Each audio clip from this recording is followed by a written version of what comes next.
All right, welcome. A special weekend edition. We're trying to do some of these 15-minute ones quick with a lot of information. I don't know if we can keep this to 15 minutes, but we're going to try. Today's topic is Trump's plan. America is winning. We're going to try it. There's so much going on.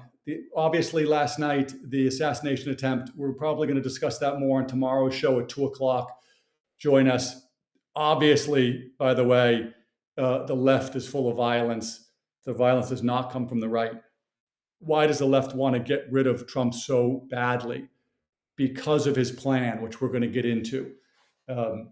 Okay, his plan, he is doing so much. I was saying to my daughter and my wife last night, it is really hard to comprehend how much is going on. And so much is going on that it's even hard for him to promote it or to tell us all.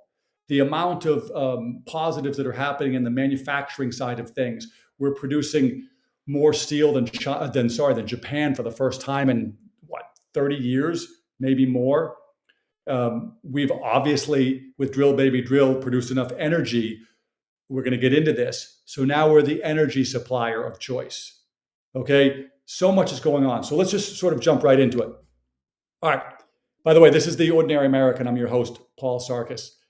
Like, subscribe, and follow. Helps with the algorithm. And then we're on every day, 2 p.m., Monday through Friday, where we do a little bit longer version. All right. So I'm going to try to share a bunch of videos, and I got some notes, and I'm going to try to walk through some of this. This is not all encompassing, but it's a pretty good view. I say often to all those idiots who think that Trump doesn't have a plan, he wrote a plan down. He called it the National Security Strategy, and he put it on the White House website. You can go see it now, or you can look in The Ord American. I'll try to put a new version of it up now so you can get to it easy. He wrote it down. He has a plan. His plan, oversimplified, is to take away the power of the globalists and the neocons, largely run through the City of London, the British Empire crowd, and they use conflict instead of commerce and suffering to keep people down and extract wealth for themselves. That's an oversimplification, but that's a good picture. Okay, a site that a group of people that I think are critically important for all of us to understand this is a group called Promethean Action. And they have been following this for decades. And they see in Trump what I see in Trump and why I think he's such a great president, which is that he's dismantling all of these old ways. He is really focused on making America great again and seeing that America needs to be great in order really for the world to have less suffering and less conflict. And I often simplify it as he is commerce over conflict. He is trying to create commerce everywhere, put people together, business deals. He's a deal junkie, as my dad used to call people who love to do these things all the time. So Promethean Action. Promethean Action has 2 videos out right now. They'll be in my thread on X, The Ord American, and I'm going to try to show a couple of clips from them. I tried to speed up the speed because they're a little bit long, but they're critical and they explain a bunch of things. The setup is this. Trump, you can hear the great bruiser barking in the background. Trump's doing a bunch of things at once, but we're going to oversimplify it into domestic and foreign. On the domestic side, one of the things that he has seen firsthand is he has seen the dirty tricks that the CIA and the federal government use against their own people, but certainly against other countries. And much more publicized about other countries when we're trying to make governments and get people who we control. We did this with Iran. That's how the Ayatollah got in. That's how the Shah got in before that.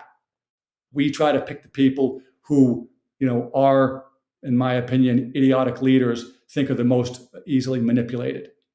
Back in 1983, under Reagan, it was Bush, who was formerly the head of the CIA. He was now the vice president, a critically bad mistake by Reagan. It was sort of the peace offering between the conservative wing, Reagan, and the establishment wing, CIA, Bush. He was in, and he helped create what's called the National Endowment for Democracy. Nice sounding, right? Awesome, we want democracy. What was it really? It was a way for the CIA and MI6 MI6 to do things through other organizations that they couldn't really get away with doing on their own. What do I mean by that? They can't really do domestic stuff. They're not supposed to anyways. So they used two groups in America, the ADL, Anti-Defamation League, and the SPLC, Southern Poverty Law Center. SPLC was just indicted. This is critically important. But what the National Endowment for Democracy did was it essentially funneled our tax dollars through those nonprofits, and then those nonprofits got up to no good around the world. And then, as we have seen through that indictment last week, go back and watch last week's episodes, the SPLC was funding racism because there wasn't enough racism to go around. So they had to fund it. But that's the start of all this back in 1983. And Trump just took out one main cog. Several months ago, Kash Patel made an announcement that he was ending the sort of quasi-relationship that the federal government had with the ADL and the SPLC. It didn't get a ton of attention, but it was critically important. It was the precursor to this indictment.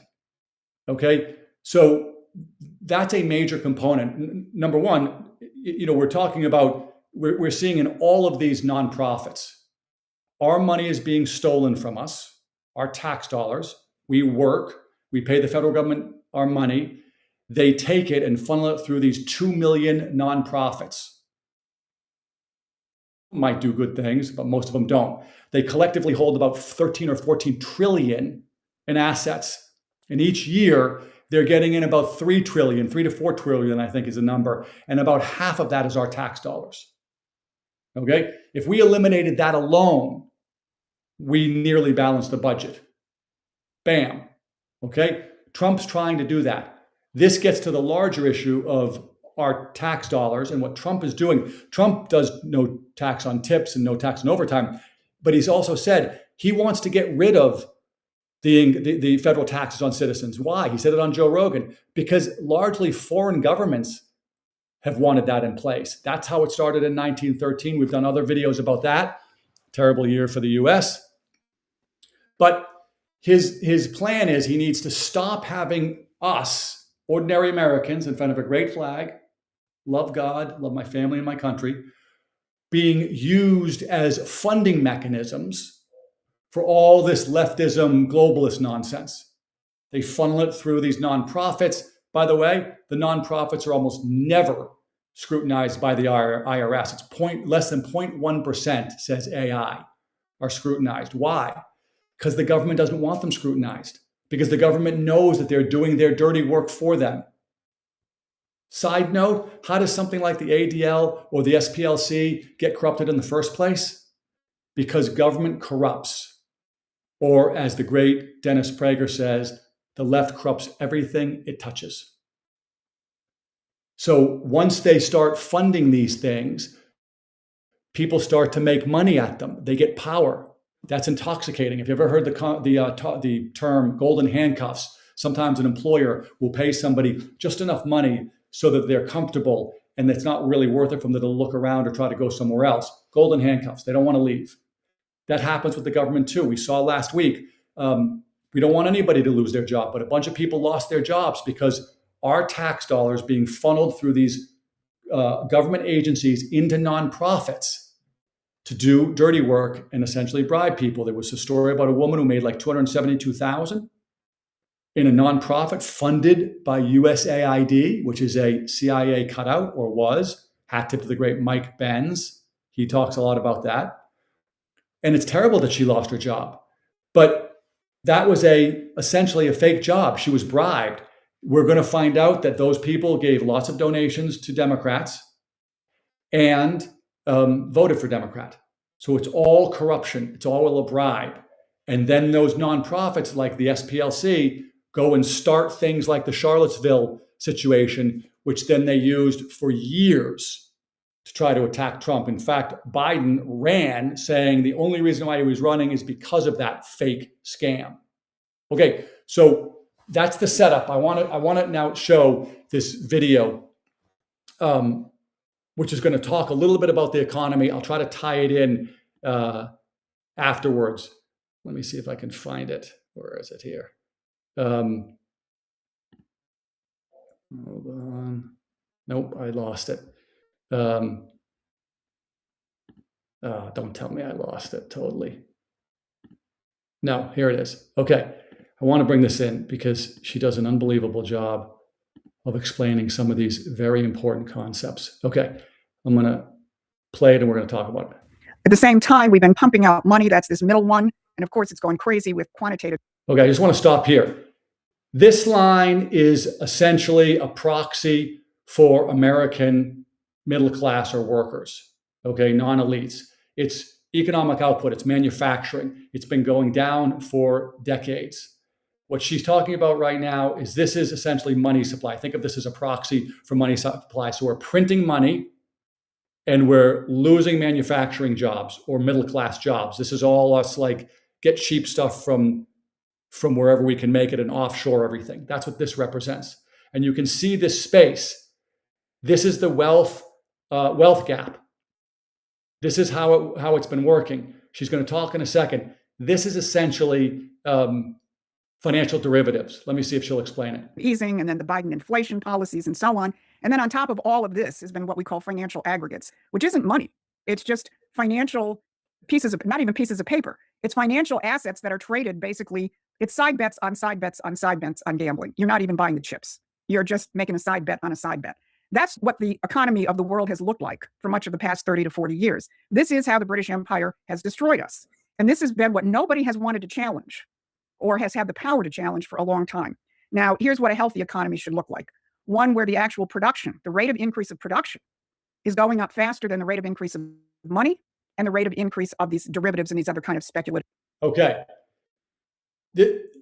By the way, for all my fellow Bitcoiners out there, that last graph, that's the case for Bitcoin. Okay. This graph is what should be going on. I would make the claim that Bitcoin thrives in this situation as well. But what she's saying is here is production. So think about what Trump has been doing. What Trump has been doing. Oh, I don't know if that worked. Sorry, guys. I'm just going to go back and show you that. Okay. Hold on. Where is it? There it is. All right. I just want to go back and show you this graph. This is the graph that I was showing before. This is production. Okay. That's production down there. This is essentially a proxy for the working class. And this is the money supply. This is financial derivatives. This is often how oil and gas are priced, but it also has to do with swaps and other things. It's how the globalists and neocons and the City of London extract wealth from us. Also, the terror taxes in here. But this space in here is the wealth gap. Okay? This is the wealth gap. So what she was referring to afterwards is this is what it should look like. Production should be going up, and these should be more steady. Okay? So sorry about that. That was, I messed that one up. But I'm looking at the clock. We're not going to be under 15 minutes. But so this is what Trump is fixing. He is fixing that wealth gap by changing that curve, by bringing back manufacturing. We have so many firsts and new things coming on. I'm just trying to go through my notes. We have something like 78 processing plants that we never had going, 199 warehouses, 136 factories. These are new starts since November of last year.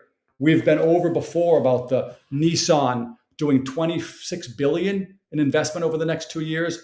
He's got foreign governments, the Japanese, investing in our nuclear programs. That's trying to change that curve to go back up. So we're making things here. What else does he need to make here? Critical material, rare earth minerals, things that we really need, healthcare. We now have something like 87% of our major healthcare needs being made in the US, okay, or going to be made in the US. So we're bringing these critical aspects back to the United States. That's going to turn that curve. We saw it in Trump 1 when wages at the lower end went up higher than wages at the top end. We got to figure out the money printing. That's another day, and we'll talk about that in a second. Okay, so that is sort of the domestic side. Stop our tax dollars from going in these nice sounding nonprofits, which aren't really nonprofits, and start to allow us to keep more of our own money and stop government from causing the calamities. That's one major part.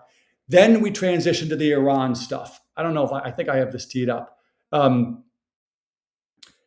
Iran stuff is critically important. Why? Because Iran was the choke point. Iran was essentially where all of the globalists and neocons and everybody, that's what they used. Why was it important? Partly because of the Straits of Hormuz. See that choke point? Everything got bottled up. We're seeing that effect in the world. Go back to Trump 1. What did he do? Drill, baby, drill. He made us energy self-sufficient. How do you defeat the oil cartels and the globalists who want to try to use energy to control everybody and extract wealth, which we'll get back to in a second? You become the largest supplier. People like to think Trump is a dummy. Trump is not a dummy.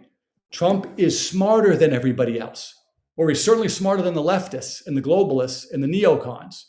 I mean, obviously he's smarter. He's beaten them all since 2015 in everything that he's done. The only time he didn't win is in 2020 when the coup happened and they had whatever it was, 70 million mail-in ballots. Okay? Because of drill, baby, drill, Trump could then go and get the nukes out of Iran, which were causing chaos in the world and instability, conflict over commerce. And Peter Navarro called it the Iranian terror tax. $5 to $15 a barrel. Every barrel of oil being extracted, we pay that. Where's that going? Insurance companies, traders, Wall Street, London, okay? Not to us. There's another piece of this video, and I'm not sure if I can find it, but where, I'm going to just briefly try to find it, where she goes over, oh yeah, there it is. Okay, so I'm going to try to put this up so we can see this. This is $1 of oil. Sorry, where is it? There it is. Okay, see that? Let's see if I can.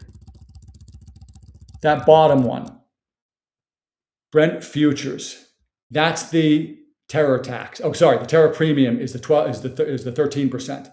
Okay, and the Brent futures, that's all the trading. That's another wealth extraction tool. This is a typical gallon of gas, $3.23, if that's what it was. And this is what's coming out. Trump is essentially trying to take out these two. He's going to do something with the taxes too, but he's trying to take out these two. And it changes things up. Okay? So he can do that because we're the largest producers.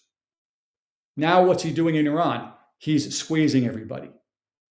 He's squeezing everybody. The Iranians are, whatever they're doing, they're killing each other. That will resolve itself, I suspect, shortly. Okay? So he's got the ability to do that because the economy is starting to go strong and because we're drill, baby, drilling. We have enough oil and gas. And now the last piece is the dollar. There's a lot of people in the Bitcoin world who love to say the dollar's going away. And, I would argue that Bitcoin will thrive in that world, but doesn't need that. Bitcoin's inevitable. Okay. But Bessent has been, I highly recommend, if you don't, follow Bessent on X and look at him every time you look at Trump's Truth Social. He's always putting out new information. He's an unbelievably productive Treasury Secretary. And he once said that most of his job is essentially national security related. Okay. One of the things he announced last week was that, and do I have it? I think I have it. Yeah, here it is. Okay. I want to put this up. We'll read it together. There we go. Boom. Okay. Let's see if I can make it a little bit bigger. Discussions with countries, including our Gulf and Asian allies, about US dollar swap lines are part of ongoing routine conversations that the US Treasury has been having with our partners over a number of years. They are a testament to the US dollar's primacy and strength of America's economic shield. Additional swap lines can benefit our nation by reinforcing dollar usage and liquidity internationally, maintaining smooth functioning and dollar funding markets, promoting trade, investment with the United States, and in hypothetical stress scenarios, preventing disorderly sales of US assets, as well as disruptions to the US markets, businesses, and households. Here's the most important part. Many of these countries have pristine sovereign balance sheets and large dollar holdings, larger than many major economies with whom we maintain permanent swap facilities. Okay? That is a slight to all the sort of globalists, okay, and the traditional powers. The Treasury Secretary is saying that we're opening new swap lines. In other words, the dollar isn't dying, the dollar is growing. Okay? This idea that the dollar was going to fade away, not happening. Second part of that, which is that as Trump took away Venezuela from the bad guys, he takes away Iran from the bad guys. What happens? There was a lot of oil that was sort of off market, these ghost ships that were going to Russia, going to China. Those transactions were being settled in other currencies, yuan mostly when it was in China, but in other currencies. Those are not happening anymore because as you can read from the treasurer's, the Secretary of the Treasury from his X account, he is now sanctioning all the banks that were doing those kinds of deals. And now because we control most of the oil, we're the largest oil producer, oil and gas producer, we're dictating terms, opening up swap lines. So Trump is doing all these things that are helping build out the American economy the way it's supposed to be, making things. We are what we make. That's what all that points to. We are what we make. Trump has known this since the 80s. He's been talking about it. Okay, I'm going to wrap this thing up, but that is an overview of Trump's plan. Listen, you don't have to like him like I like him. I say this all the time. I think he's the most consequential president, certainly in my lifetime, more consequential than Reagan. He's probably now up into one of the top tiers of best presidents ever. Probably not with Washington and Lincoln yet, but he is getting there. Why? He is dismantling this globalist neocon regime that has kept the world in suffering and in conflict and prevented it from being in commerce. And it has enriched the top. We saw that gap, that wealth gap, manufacturing going down, money printing going up. Money printing increases asset prices. The working ordinary American doesn't own as many assets as the elites. So when the money printer goes on and the asset price goes up, businesses, art, homes, etc., those all go up. When you see that line go down, that means wages are going down.